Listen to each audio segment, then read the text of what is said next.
Sih karya seni rupa ini pertemuan kedua, tapi kali ini saya akan menjelaskan tentang seni rupa untuk bil khususnya tentang patung. Nah, gimana nih tugas kemarin? Udah pada kelar semua kan? Saya harap semuanya udah kelar ya tugas buat jawab di Google Drive-nya. Oke, kita lanjut ya materi selanjutnya tentang seni rupa patung.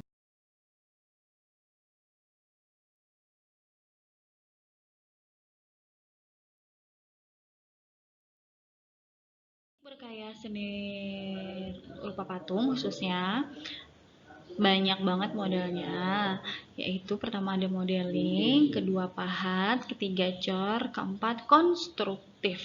Nah, modeling sendiri tentunya kita harus melihat ada model yang kita contoh. Kemudian pahat, memahat dengan menggunakan alat pahat tentunya. Biasanya alat-alat atau media untuk membuat patung yang biasanya dipahat itu biasanya itu benda-benda keras atau media-media keras. Nah, cor menggunakan bahan cair tetapi dengan beku dalam waktu tertentu kayak semen.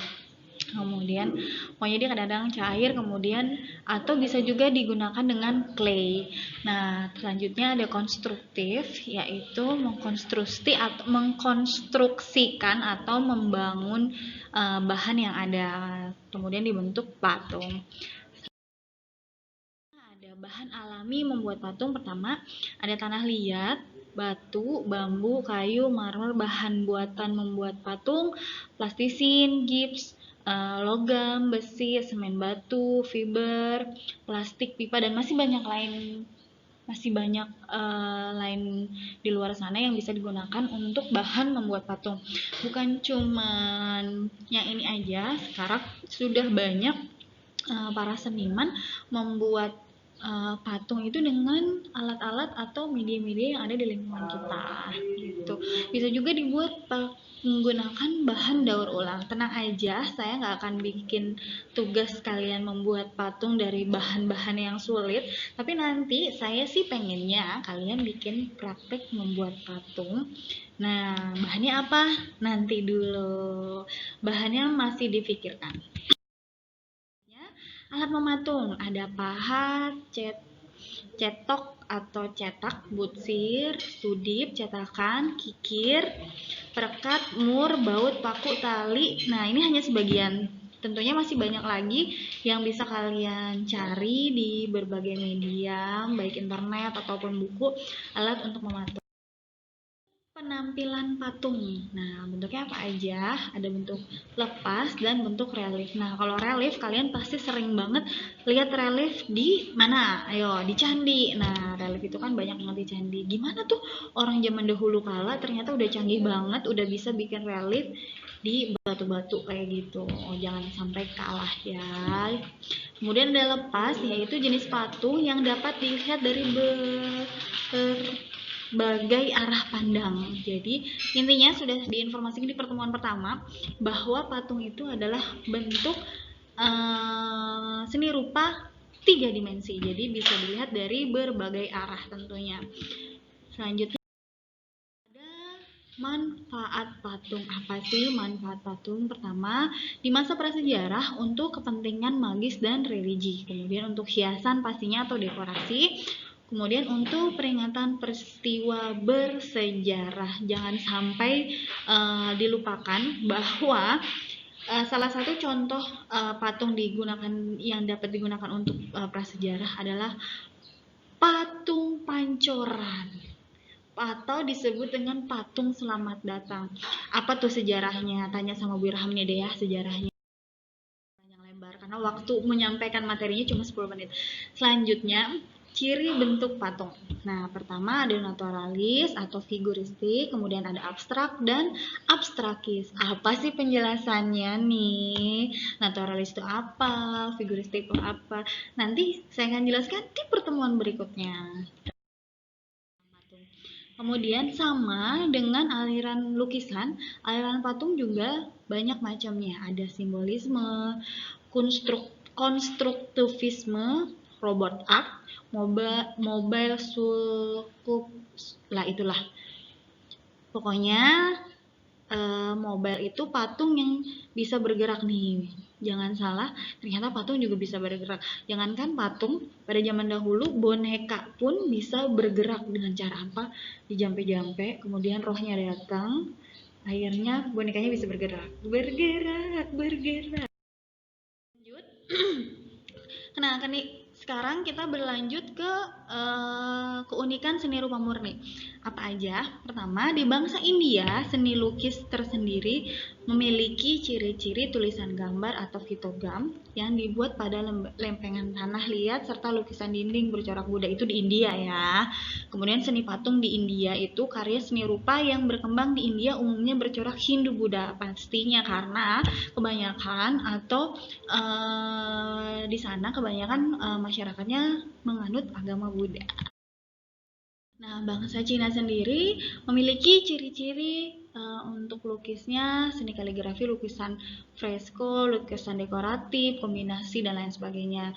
Kalau seni patungnya dari bangsa Cina terbuat dari perunggu atau giok. Tuh. Patung dibuat untuk kepentingan agama dan sebagai patung kubur. Waduh, di Cina biasanya digunakan hal-hal yang seperti itu tuh.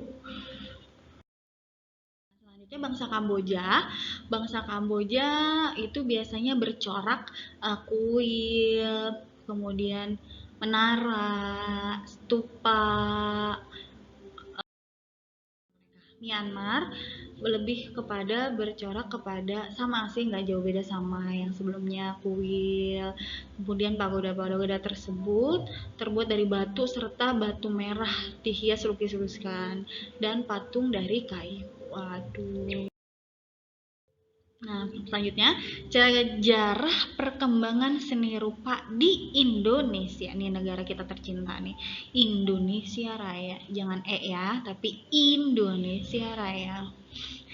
Perkembangan seni rupa di Indonesia dipengaruhi budaya bangsa-bangsa asing seperti India, kemudian Eropa. Nah, ternyata bangsa India ini berpengaruh dari segi agama, kemudian dari segi seninya juga mempengaruhi bangsa kita tercinta ini. Perkembangan sejarah seni rupa di Indonesia, ada zaman prasejarah, yoi. Tapi move on ya dari pelajaran sejarah ya. Ada zaman batu, batu menengah, batu muda, batu logam. Nah, ini tanya juga sih sama Bu Irni, penjelasannya apa? Pasti kalian udah pada tahu, pada pinter semua. Zaman batu besar. Zaman Hindu-Buddha, yaitu datangnya bangsa India ke Nusantara berpengaruh pada agama dan kesenian bentuk lukisan, ornamen seni, rias, dan patung. Zaman Islam, pengaruh budaya Islam seperti munculnya seni kaligrafi, seni bangunan, seni ukir, seni kriya ragam, hias, serta wayang. Nah, tapi ini yang bercorakan Islam ya pastinya. Selanjutnya zaman modern nih. Kalian nih zaman apa ya? Kalian ini zaman generasi Z. Apa tuh generasi Z? Cari sendiri.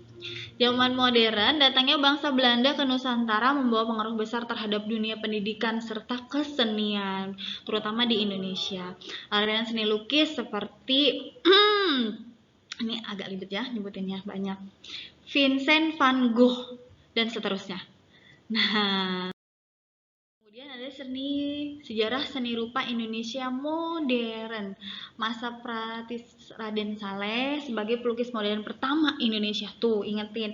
Pertama di Indonesia, yaitu masa perintis Raden Saleh pada tahun 1814 sampai 1880.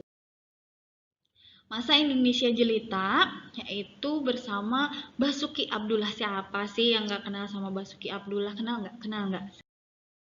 Ketemu sama orangnya sih, tapi tahu lah lukisannya tuh kayak gimana. Kemudian masa Persagi, yaitu Persatuan Ahli Gambar Indonesia. Hampir semua pelukis di Indonesia itu sudah berkumpul pada zaman itu. Sudah banyak lah yang pelukis-pelukis pada zaman waktu itu. Bukan cuma pelukis, tapi pemahat atau pematung pada waktu itu sudah gitu.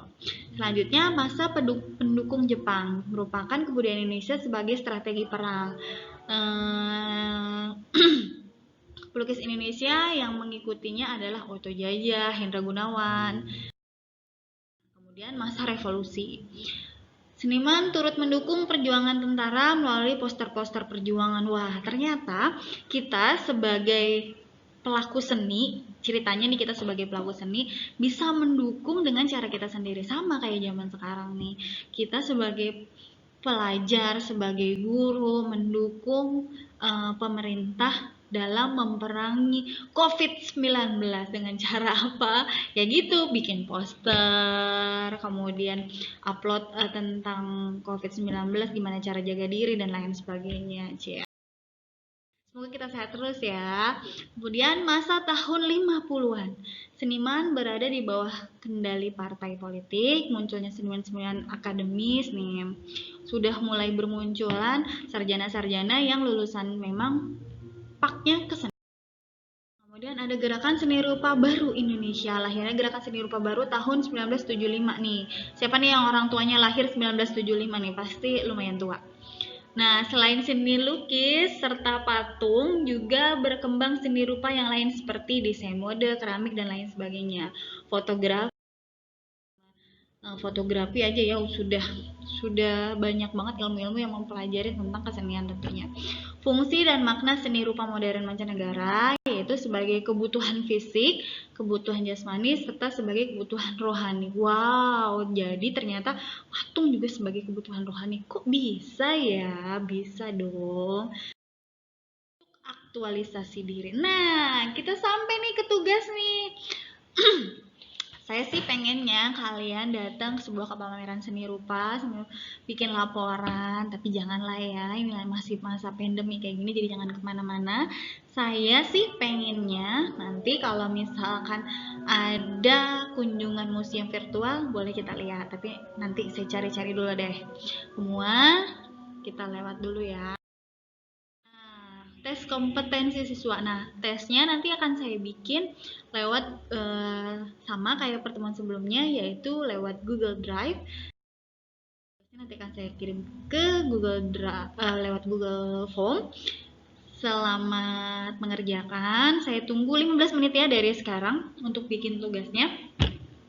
Kemudian kayaknya udah dulu pertemuan kedua kita kali ini karena durasinya udah mau hampir 13 menit. Nanti kuota kalian habis. Oke guys, sampai ketemu di pertemuan ketiga. Mudah-mudahan pertemuan ketiga tampilannya jauh lebih fresh. Saya ganti baju, nggak baju gini-gini aja. Oke, itu aja. Makasih. Assalamualaikum. Tetap jaga kesehatan.